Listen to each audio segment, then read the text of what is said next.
Well, hello guys. Welcome back to another episode of Everyday EDC. My name is Tyler, and today I'm going to be doing another list video. These are kind of ones, I'm doing these list videos right now in bulk because due to the 30-day challenge, I wasn't able to carry a bunch of different knives throughout that month. In turn, I'm not able to deliver to you guys a bunch of reviews, right? I've been doing a lot of reviews and I've kind of toned back from that mainly due to that 30-day challenge. It kind of limits what you can carry, how frequently you can carry it, etc., right? So what I don't want to do is give you a review on a knife that I haven't really even had the experience of carrying that often. So what this list is going to be, for the $150 and below, I have a whole plethora of knives that I'm going to show, and I'm going to talk about why some of these knives, in my opinion, are the best bang for your buck for the genre that they're in. Be it kind of the fidget factory, decent looking carry, to the functional carry, to the, price per, square inch of material, that type of stuff. So on here, as you can see, this is my Kershaw Launch 10. Not necessarily the best bang for your buck when it comes to, it's about $100. It's in between 80 and 100 bucks. And I didn't even intend to put this in the video, but I wanted to give you guys something to look at while I'm doing my intro. And realistically, for function and size, right?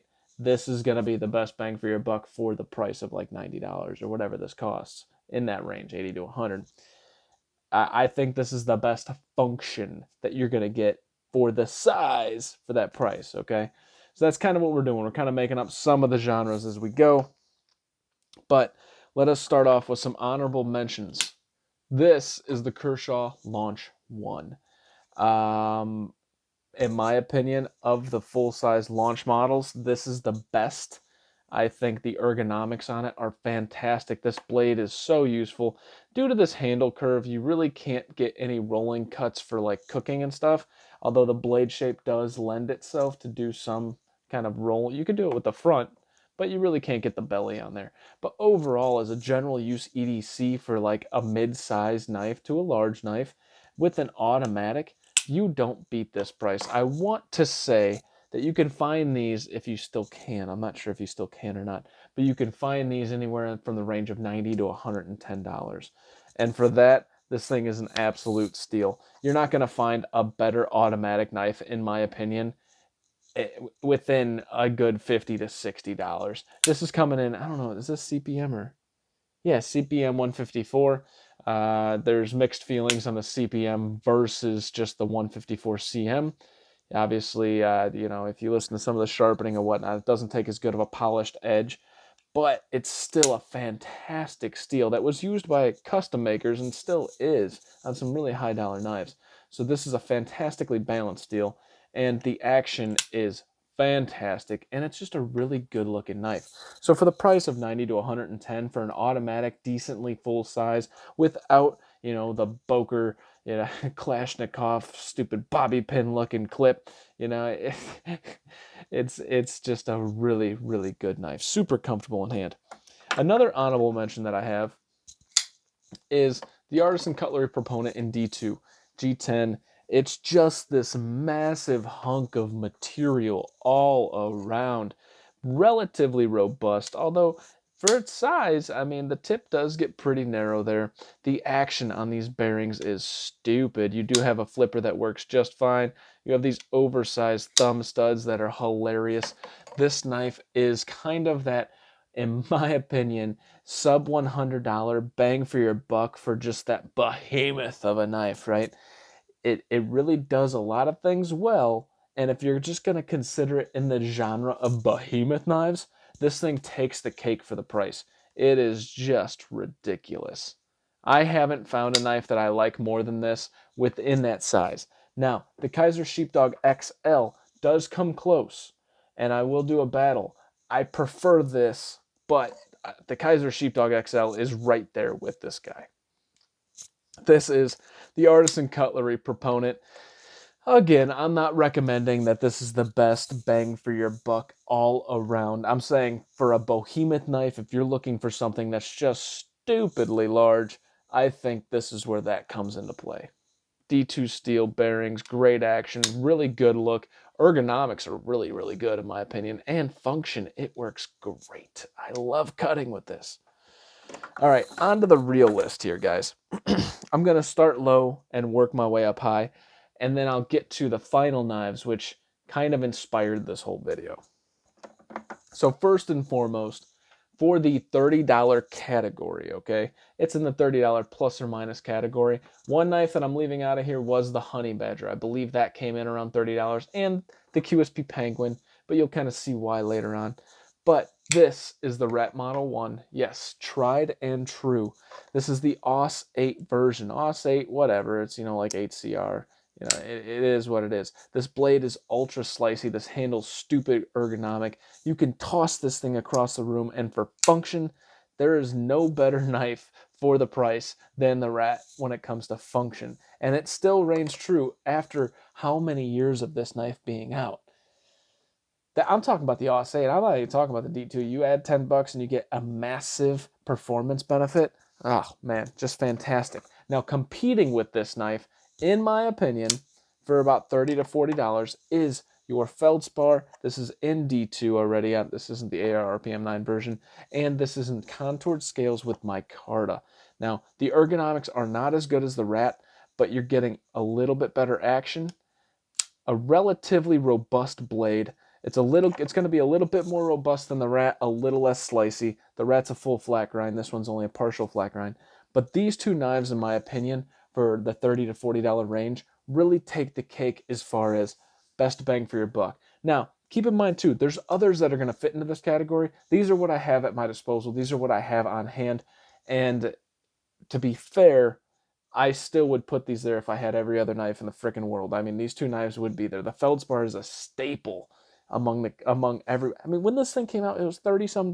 You were like, I'm sorry, what? D2 bearings, contoured scales, huh? That's ridiculous.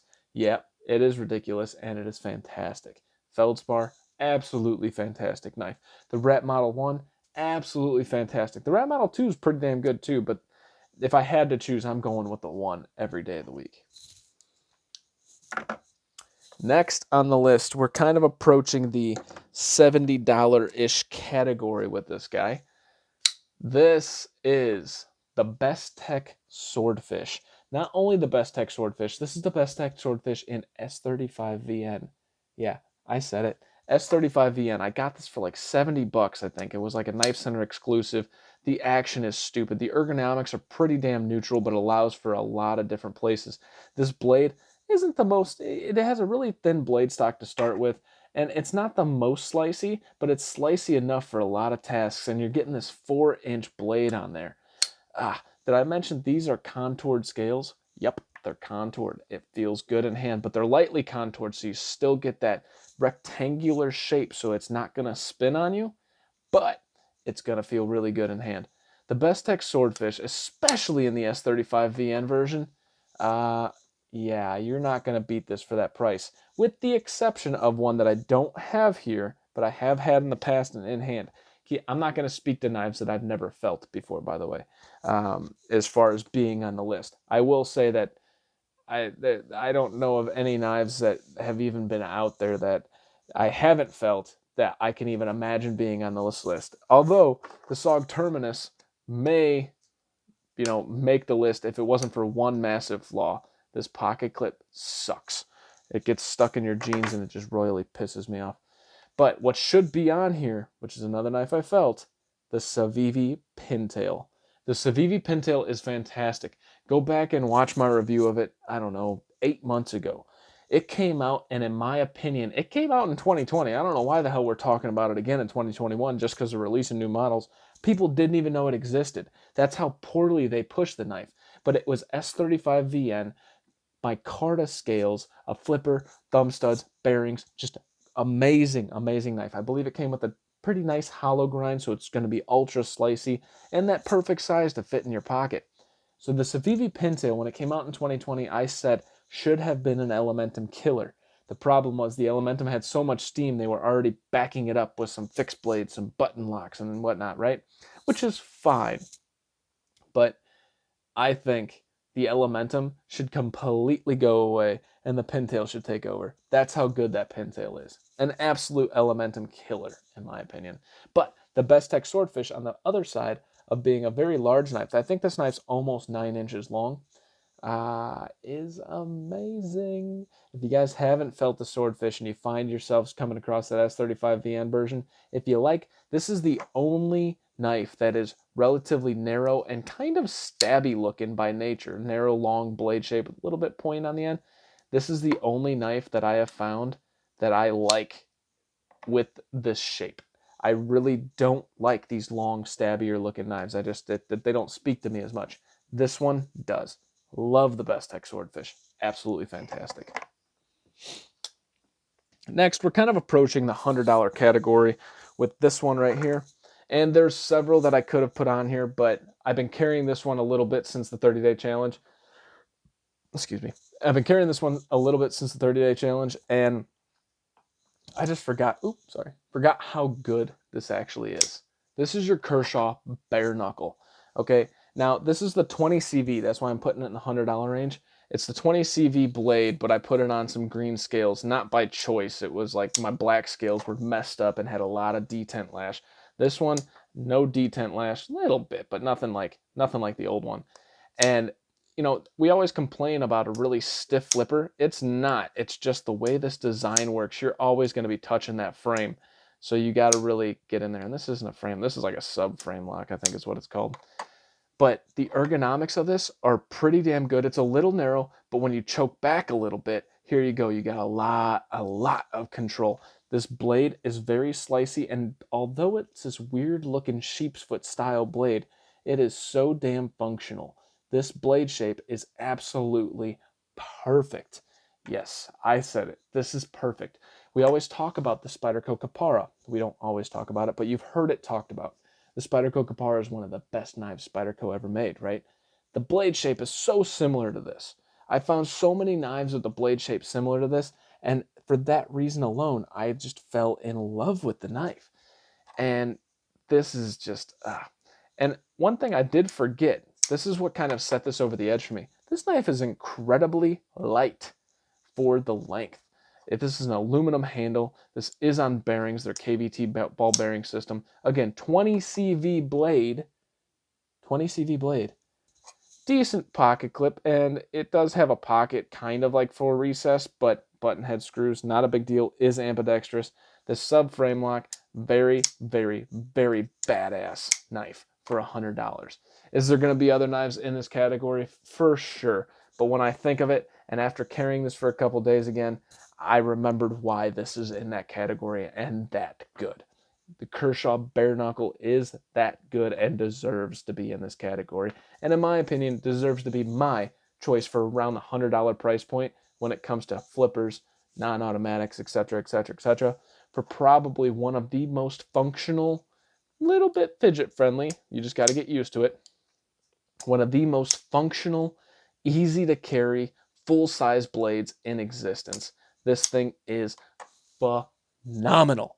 Phenomenal. If you haven't experienced a bare knuckle, but you call yourself a knife enthusiast, go out and just buy the 14C28 version. 14C28, I almost prefer over 20 CV sometimes because you're not scared to sharpen it. It takes a wicked edge. It's super easy. Now 20 CV is obviously better, but 14C28 is fantastic. This is the Kershaw Bare Knuckle, kind of coming in at the $100 price point as far as taking the cake. Now this one's coming in around the $150 point. Now let's put it this way: the market for the $150 price point is stupid. It is so saturated. It is so there's so many good flipping knives in this area. It's kind of hard to choose just one. This one's relatively new, but I find it, always in my hand when I see it. I have to pick it up. I have to flip it. The flipping's fantastic. The ergos are insane. The materials are insane. And it's just badass. And that is the Wii Sakshi. Now this is new. I haven't put a review out on this yet, but this does have ball bearings. This is 20 CV blade steel. You have a fuller that you can reverse flick. You have a flipper tab that works just fine. The action is damn near drop shut. I haven't even really broke it in too much yet. The pocket clip is recessed, although they couldn't recess it all the way. At first I was like, what the hell? It is technically recessed. They couldn't do it all the way because if they would have actually gone through these very thin carbon fiber scales, which they chose to do a liner lock with this, which fits so well. And guess what? These liners are titanium. Nothing on this knife is steel.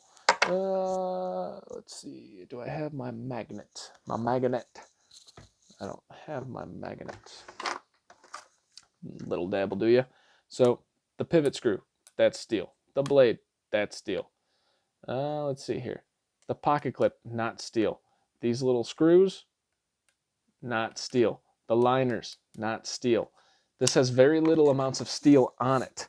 And the steel that is on it is damn near stainless. Guys, this knife, we always, you know, the Spidey Chef, the, what are they, the Quiet Carry, whatever it is, in Vanix, it's like completely rust proof. This thing's damn near rust proof in itself.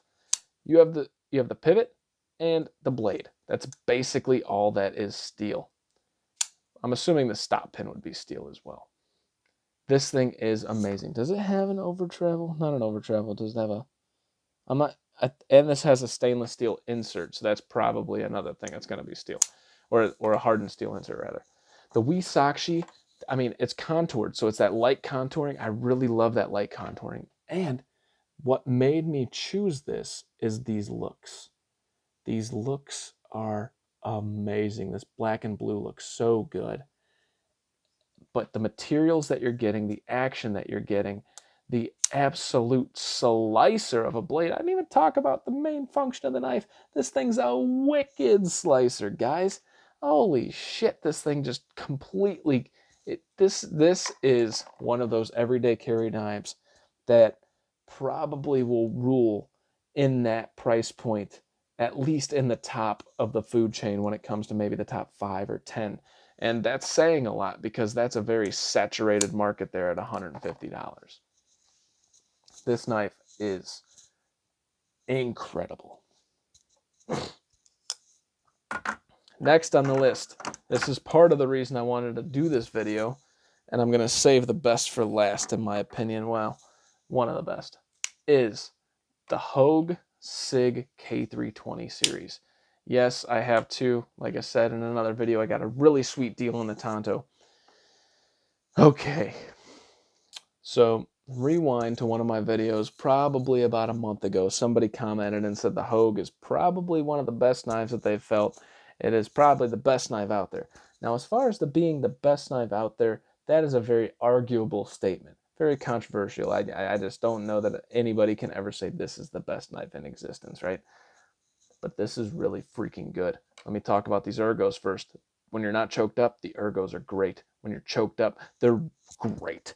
This blade is just robust enough to be like a good work knife. But the fun part about this is yeah, it's not the thinnest behind the edge, although it does get pretty damn thin. But the ergonomics are going to compensate for any lack of slicing. Now, if you don't know what I'm talking about,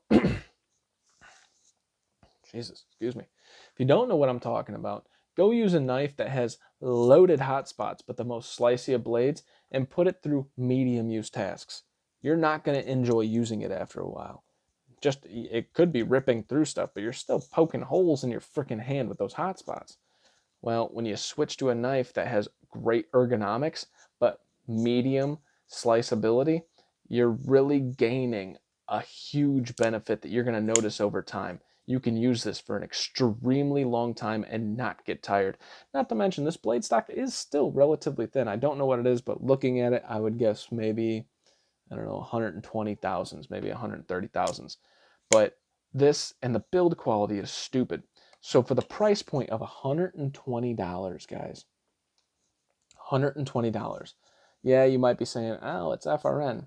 Yeah, well, this is, it doesn't matter to me that this is FRN because this is the first, and maybe it's not FRN, maybe it's some other type of material.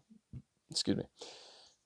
But it is the only FRN in my life that I've ever felt that I prefer. It feels fan-freaking-tastic. The other times that I enjoy FRN, I find myself enjoying it because of the price point. This has nothing to do with the price of $120 to $130.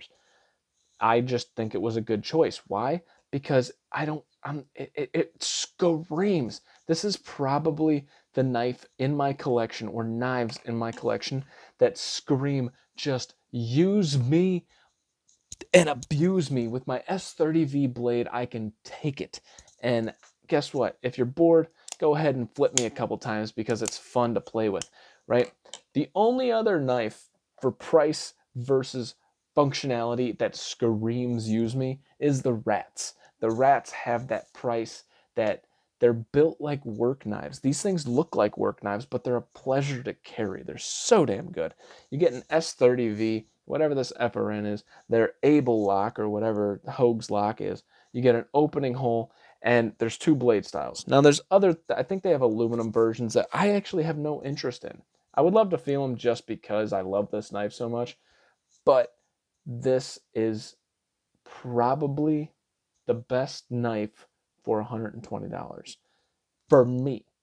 Let me clarify that. For me, I think this thing is phenomenal. This is the best thing that I felt from Hogue, which is, only a few. I've only felt a few models, but with that being said, not only is it the best thing that I felt from Hogue, this reminds me, and it clicked with me today, of a knife that was one of my grails that I stupidly traded, but I eventually one day considered getting it back. But now that I have these, I might not need it because it's the same thing. And this knife reminds me a whole hell of a lot of the Benchmade Super Freak. You have the Able lock. You have really awesome, badass ergonomics. You got this badass looking blade, and the action is so reminiscent of the Super Freak. The blade shape is pretty damn reminiscent of the Super Freak. You're missing the M4. This is the poor man's Super Freak, okay? In my opinion, this is just amazing. The Hogue Sig K320 is. Thank you for turning me on to that. I forgot who mentioned that comment, but thank you for turning me on to this, because I I could. This is one of those knives that if I had to choose like 10 knives out of my collection, I would definitely be choosing one of these to stick around forever. These are just amazing. And I have two models, and guess what? I really don't have any intentions on getting rid of either one of these two. Last, and in my opinion, big statement incoming. The overall, maybe we'll call it, point of diminishing returns for materials, function, fidget factor, carry factor, and everything. This knife takes the freaking cake when it comes to every category. It is amazing. With an amazing price of approximately $90, that is the QSP Penguin in 154 cm and titanium. Holy shit. This thing is so good. It's ergonomics, it wraps in your hand just fine. They're very neutral, and I can do a lot of work with this without getting tired, I can tell you that. They're not going to be that hand melter like the Hogue Sig or like a Manix 2 or something of that nature, but this isn't meant to do that. This is meant to do what a bug out is doing, what its SOG Terminus is doing. It's meant to do what that small knife that has a pretty damn slicey blade, but you're not going to go and try to cut down a tree with it. But what you might do is go cut off a couple little tiny limbs, do some pruning. You might cut up your apple. You might open up a box. You might break down a couple boxes. You might put it in your pocket to see whatever happens throughout the day, but you don't want to even know a knife is there. That's what this knife is. This knife I cannot keep out of my pocket. The best part is that it's not an ultra deep carry. So what that means to me is that fits in my fifth pocket despite not being fifth pocket size. So I get to carry this more frequently than most because of that. And oh, hey, check out that action. Oh, that's what it'll do when it's broken in, guys. It is so good. The action is stupid, but all QSP action is stupid. That blade shape for a little tiny knife in your pocket, and not tiny, but I'm just talking like a smaller knife rather than, you know, like the Hogue Sig, right? The Hogue Sig is going to be a much larger knife in your pocket. It's going to take up a lot more space, but you're getting a lot more function, arguably, out of it, right? A lot more blade length and etc., etc. This thing disappears in your pocket. I don't know the weight. I would guess close to 3 ounces, maybe. But, guys, if there ever was a design to cap all designs, to make up probably the best point of diminishing returns when it comes to something that goes in your pocket that's just meant to tackle anything a knife needs to tackle under normal circumstances. I'm not talking apocalypse circumstances. I'm talking normal circumstances for the everyday guy. It is this knife. I did not fall that much in love with the original QSP Penguin. I liked it, but I wasn't like, oh, this thing's freaking phenomenal. I had some fun with it, and I ended up trading it. I can't keep this out of my pocket. It is so, so, so good. In my opinion, for the sub $100 mark, I don't think you're going to find a better knife, to be perfectly honest. I think the build quality is phenomenal. The blade has never come loose despite me just sitting here and trying to break it in. I force broke it in, right? By holding in the line or the frame lock right here. By the way, look at the access to the frame lock. It is amazing. There is no back and forth, no up and down. It is perfectly locked up. And it has that frame that's super fun to fidget with because it's relatively light. This thing is a monster for the price that you pay for it. Yeah. The QSP Penguin. Titanium, 154 cm. Just so good. So good.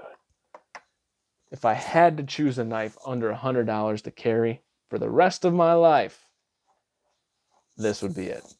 I have no questions. Notice you didn't see any Civivis on here. I did talk about the Civivi Pintail a little bit.